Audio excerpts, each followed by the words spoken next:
지금 원달러 환율은 12월 10일 기준으로 약 1,470원 선을 오르내리며 올해 평균 수준을 크게 웃도는 고환율이 16년 만에 다시 고착되는 양상을 보이고 있습니다. 이런 상황에서 정부와 한국은행, 보건복지부, 국민연금공단은 사자 협의체를 꾸려 이른바 뉴 프레임워크를 마련하고 있는데, 핵심에는 국민연금이 보유하거나 새로 조달하는 달러를 외환시장 안정수단으로 활용하겠다는 구상이 자리 잡고 있습니다. 보건복지부는 이미 국민연금의 외화표시 채권 발행 가능성에 대한 연구 용역에 착수했으며, 현행 국민연금법에는 없는 외화채 발행 조항을 신설해 해외에서 달러채를 직접 찍는 방안까지 공식적으로 검토하고 있습니다. 현재 국민연금은 약 882.7조 원의 자산을 운용하면서 2026년까지 해외 주식 비중을 38.9%까지 늘릴 계획인데, 이 과정에서 막대한 달러 수요를 만들며 원화 약세를 키운 주범이라는 비판을 받아온 것도 사실입니다. 정부는 이 구조를 손보겠다며 연금의 달러 조달 방식을 바꾸는 카드를 꺼냈지만, 시장에서는 노후 자산을 사실상 환율 방어용 방패로 쓰려는 것 아니냐는 의심과 함께 자칫하면 과도한 정치 개입과 신뢰 훼손으로 이어질 수 있다는 경고의 목소리가 커지고 있습니다. 정부가 말하는 뉴 프레임워크의 골자는 국민연금의 해외 투자 구조를 손봐서 환율 안정에 활용하겠다는 것입니다. 지금까지는 국민연금이 국내에서 원화를 확보한 뒤 이를 팔아 달러를 사서 해외 주식 채권에 투자하는 방식이었기 때문에 연금의 해외 투자 확대는 곧바로 외환시장 내 달러 수요 증가, 원화 약세 요인으로 작용해왔습니다. 새 구상은 이 흐름을 바꾸기 위해 국민연금이 아예 해외에서 달러 표시 채권, 이른바 외화채를 직접 발행해 필요한 달러를 조달하고 그만큼 국내 외환시장에서 사들이던 달러 물량을 줄이겠다는 논리입니다. 동시에 이렇게 조달된 달러를 필요할 경우 정부나 한국은행이 스왑 대여 형태로 넘겨받아 시장 개입에 활용하는 시나리오까지 거론되고 있습니다. 이를 위해 보건복지부는 국민연금의 외화채 발행 근거를 국민연금법에 신설하는 방안을 포함한 연구 용역에 착수했고, 여당 일부에서는 필요하다면 법을 고쳐서라도 추진하겠다는 입장까지 내놓은 상황입니다. 표면적으로는 연금의 해외 투자 방식만 바꾸는 구조조정처럼 보이지만, 실질적으로는 국민 노후 자산을 상시적인 환율 안정장치의 한 축으로 편입시키는 설계 아니냐는 의문이 시장과 정치권 모두에서 동시에 제기되고 있습니다. 국민연금 외화채 발행 구상이 알려지자 가장 먼저 정치권이 강하게 흔들렸습니다. 12월 9일 국민의힘 최은석 원내수석 대변인은 논평을 통해 정부가 그동안 국민연금 동원은 없다고 해온 발언을 뒤집었다며 국민연금을 사실상 정부의 쌈지돈처럼 쓰려 한다는 비판을 쏟아냈습니다.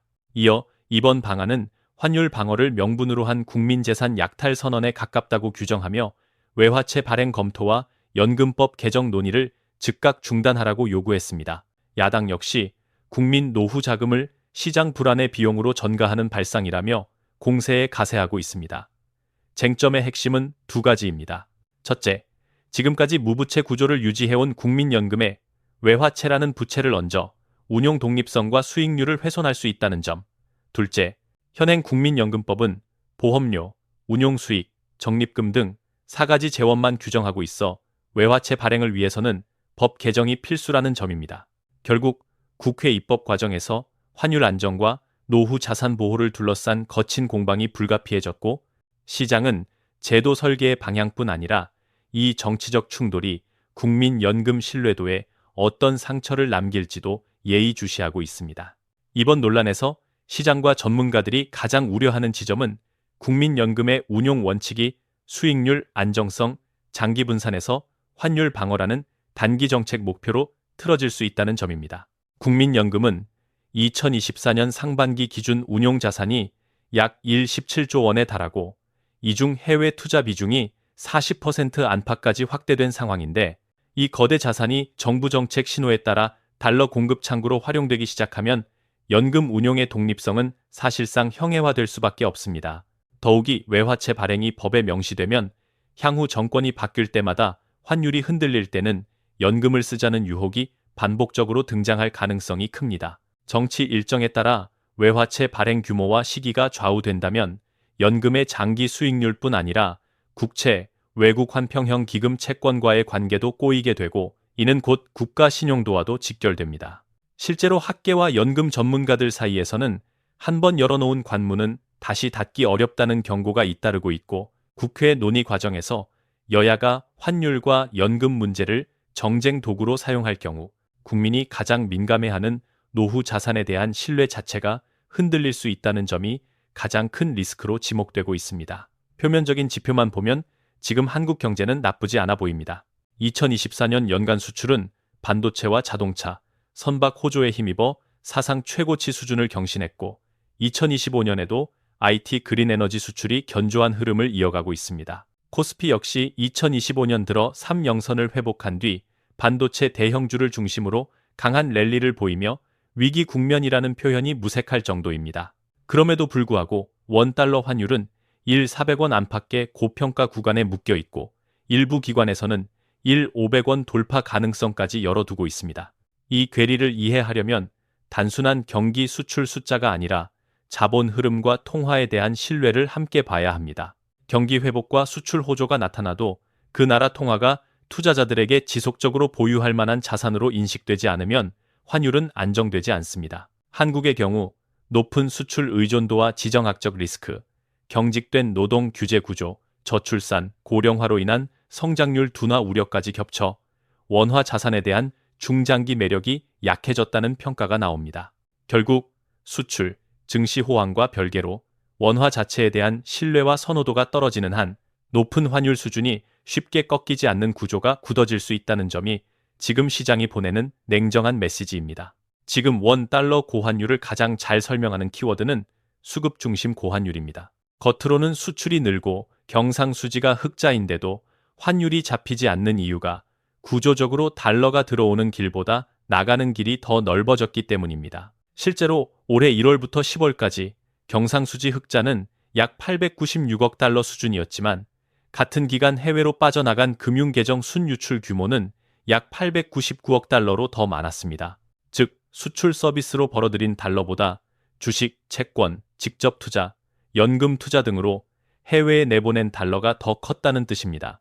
국민연금은 장기 수익률을 이유로 해외 주식 채권 비중을 꾸준히 늘려왔고 삼성전자, 현대차, 배터리 바이오 기업들은 미국과 유럽 현지에 수십조 원대 설비 투자를 진행 중입니다.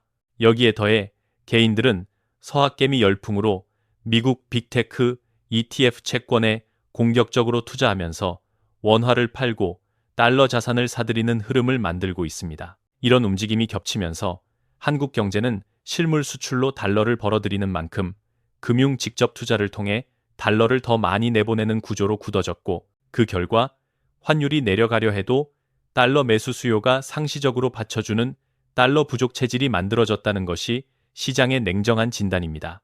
이런 구조 속에서 원달러 환율 500원 돌파 가능성은 더 이상 과장이 아닌 현실적인 시나리오로 거론되고 있습니다. 실제로 주요 증권사와 선물사들은 내년 2026년 환율 상단으로 500원 안팎을 제시하고 있고 일부 기관은 변동성이 확대될 경우 520원 이상도 열어두고 있습니다. 단기적으로 시장이 가장 예민하게 보는 변수는 미국 연준의 기준금리 인하 속도입니다. 연준이 물가 안정을 확신하지 못하고 금리 인하를 지연하거나 인하폭을 예상보다 줄일 경우 달러 강세가 재현되며 원달러 환율은 쉽게 450, 500원 구간을 테스트할 수 있습니다. 반대로 연준이 2026년 상반기부터 분기별로 완만한 인하에 들어가고 그 과정에서 미국 장단기 금리가 안정적으로 내려온다면 최소한 500원 공포는 한풀 꺾일 수 있습니다. 다만 시장이 강조하는 점은 금리 인하만으로는 구조적인 달러 수급 불균형을 되돌리기 어렵다는 사실입니다. 경상수지 흑자가 다시 크게 늘거나 국내 투자 매력이 회복돼 해외로 나가던 자금이 되돌아오지 않는 한 페드의 완화 전환은 고환율 속도만 늦출 뿐 레벨 자체를 200원대로 되돌리는 마법의 해결책이 되기는 어렵다는 것이 현재 컨센서스에 가깝습니다. 원, 달러 환율을 볼 때 일본은행의 움직임도 빼놓을 수 없습니다.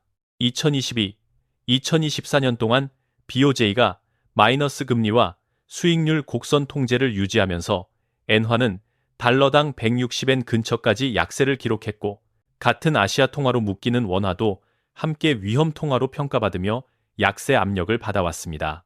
엔이 약해지면 글로벌 투자자 입장에서는 엔도 약한데 원을 굳이 살 이유가 없다는 인식이 강화되고 그만큼 원화 자산에 대한 수요가 줄어드는 구조입니다. 시장이 주목하는 지점은 BOJ가 본격적인 금리 정상화를 통해 엔 약세에서 엔 강세로 방향을 튼 시점입니다. 일본 연기금과 보험사들이 미국 국채 회사채 비중을 줄이고 자국 채권과 엔화 자산으로 되돌아오기 시작하면 글로벌 채권 시장에서는 달러 매도엔 매수 흐름이 강화되고 이는 자연스럽게 달러 약세 압력으로 이어질 수 있습니다. 이 경우 달러 대비 원화도 어느 정도 강세를 되찾을 여지가 생깁니다. 다만 이 시나리오는 몇 가지 조건이 충족되어야 합니다. BOJ가 물가와 임금 상승을 자신하며 의미 있는 수준의 기준금리 인상에 나설 것, 일본 기관 투자자들이 실제로 대규모 리밸런싱에 들어갈 것, 그리고 그 과정에서 한국에 대한 지정화, 구조개혁 리스크 평가가 완화될 것 등이 함께 맞물려야 합니다. 그렇지 않다면 엔 강세가 오더라도 원화는 따라가지 못하는 통화로 남을 수 있다는 경고도 동시에 제기되고 있습니다. 시장에서는 지금의 고환율을 일시적 이벤트가 아니라 구조적 흐름으로 보는 시각이 우세합니다. 경상수지가 흑자로 돌아섰다 하더라도 해외 직접 투자와 연기금 기관 투자의 해외 비중 확대, 개인들의 해외 주식, ETF 투자까지 겹치면서 달러 순유출 구조가 쉽게 바뀌지 않는다는 판단입니다. 이런 이유로 다수 리서치 하우스는 향후 몇 년간 원달러 환율이 과거처럼 100원 이하로 안정되기보다는 1,300, 1,400원대를 중심축으로 한 새로운 균형점을 형성할 가능성을 더 높게 보고 있습니다. 여기에 지정학적 리스크, 북한 리스크, 미, 중 갈등 속 한국의 위치, 잠재 성장률 하락과 인구 구조 악화, 경직된 노동 규제 환경 등이 복합적으로 작용해 원화 자산을 공격적으로 늘릴 만한 대상으로 보지 않는 글로벌 자금의 태도도 고착화 요인입니다. 결국 2026년 전후까지도 뚜렷한 구조개혁 없이 단지 금리나 미세 조정 수준의 정책만 반복된다면 1,400원 안팎의 환율은 위기 레벨이 아니라 새로운 일상이 될 수 있다는 경고가 나옵니다. 이런 상황에서 국민연금을 환율 안정장치로 전면에 세우는 것은 단기적으로는 달러 수급을 완화시키는 효과가 있을지 몰라도 중장기적으로는 한국 경제의 근본 체질 개선을 지연시키고 연금이라는 최후의 안전망에 대한 신뢰까지 훼손하는 자기 모순적 처방이 될 수 있다는 점이 핵심 우려로 제기되고 있습니다. 지금 논쟁의 핵심은 국민연금을 환율 방어에 동원할 수 있느냐의 문제가 아니라 왜 한국 경제가 이렇게까지 높은 환율을 감내해야 하는 구조가 되었느냐에 있습니다. 수출은 줄지 않았고 코스피도 회복됐지만 원화 자산의 중장기 매력이 떨어지면서 글로벌 자금이 한국을 들어오는 나라가 아니라 빠져나가는 나라로 인식하기 시작했다는 것이 시장의 냉정한 평가입니다.